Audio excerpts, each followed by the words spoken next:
أعوذ بالله من الشيطان الرجيم. بسم الله الرحمن الرحيم.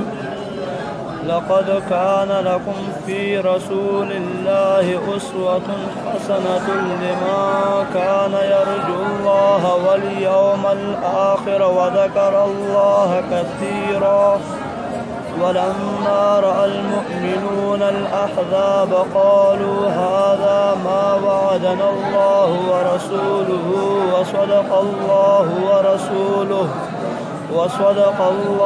ورسوله وما زادهم إلا إيمانا وتسليما.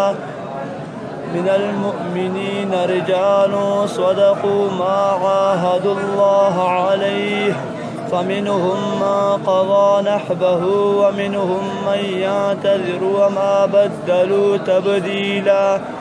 ليجزي الله الصادقين بصدقهم ويعذب المنافقين إن شاء عقوب عليهم إن الله غفور رحيما.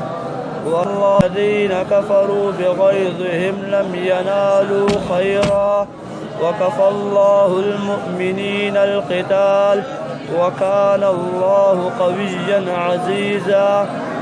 وأنزل الذين ظاهروهم من أهل الكتاب من صياصيهم وقذف في قلوبهم الرعب فريقا تقتلون وتأسرون فريقا وأورثكم أرضهم وديارهم وأموالهم وأرضا لم تطئوها وكان الله على كل شيء قديرا. يا أيها النبي قل لأزواجك إن كنتن تردن الحياة الدنيا وزينتها فتعالين أمتعكن وأسرحكن سراحا جميلا.